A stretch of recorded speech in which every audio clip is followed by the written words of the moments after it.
Thank you, Mr Acting President. I also rise to indicate that I will not be supporting this bill.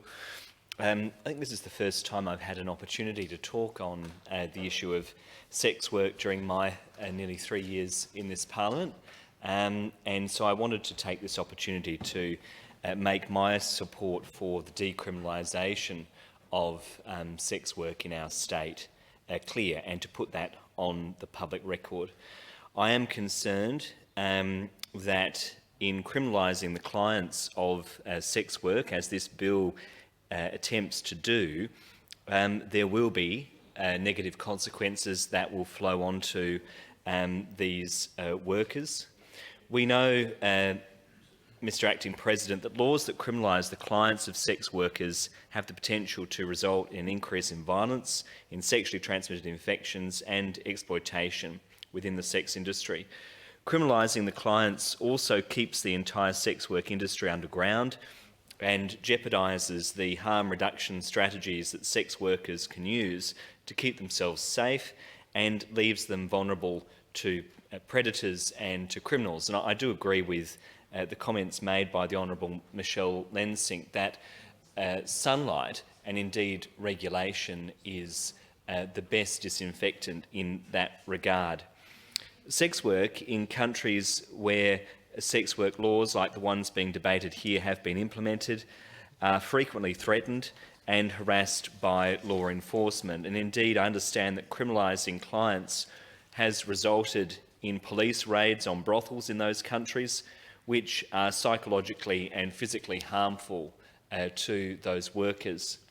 These encounters often result in sex workers experiencing isolation and stigma due to being outed in their community. Sex work is work, Mr Acting President, and no one should assume that sex workers do not have choice or autonomy. I am concerned that the patriarchal view of sex work that has been presented in this place by some in this chamber is a dangerous threat to the bodily autonomy and freedom of choice of women and also other marginalised groups. And I recognise the efforts of SYN and other advocacy groups here in our state in terms of advocating for the rights of sex workers.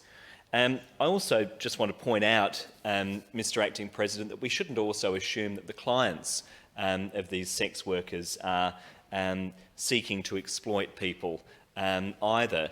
And indeed, I know from representations that have been made in the past from people in the disability sector, for instance, that access to sex work can be a very important aspect of the lives of some people dealing with disability. And there are a range of other scenarios where people may wish to access that service.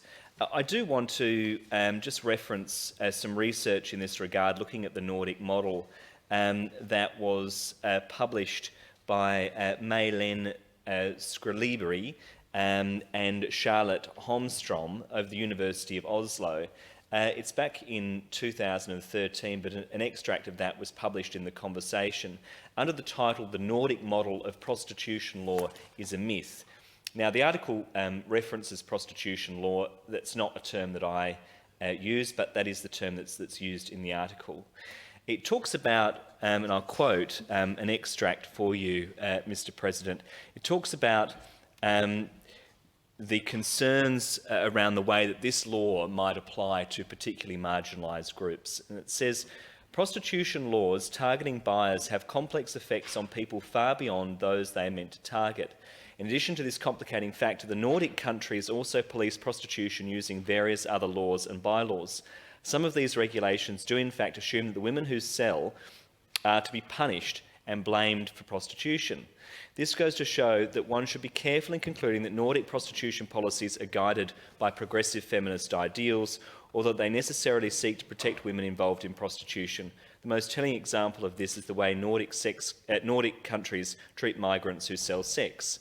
In Sweden, for instance, this is embodied by the Aliens Act, which forbids foreign women from selling sex in Sweden and is used by their police to apprehend non-Swedish or migrant persons suspected of selling sex.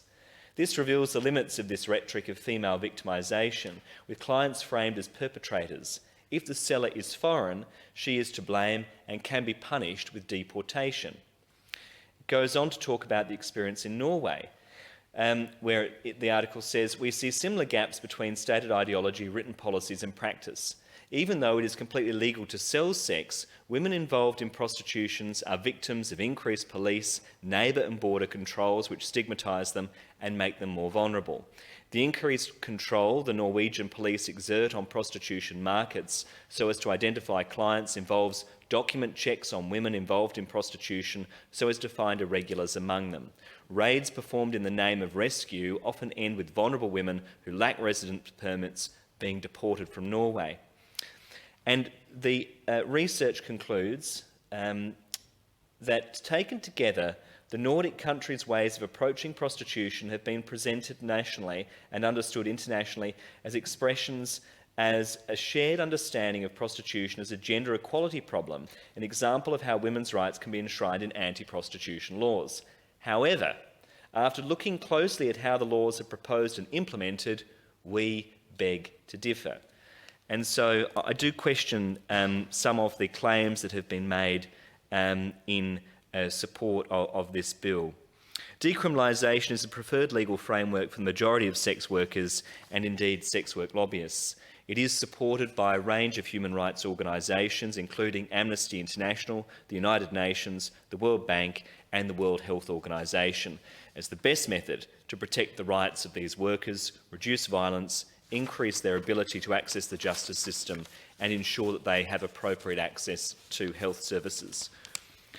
I want to recognise the work of my colleague, the Honourable Tammy Franks, in this place, who has long championed the decriminalisation model.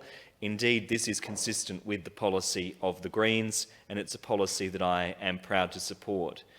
We believe that decriminalisation decreases the incidence of violence against sex workers, it decreases the incidence of sex trafficking, it reduces the stigma of workers and their clients, and it increases community health and safety.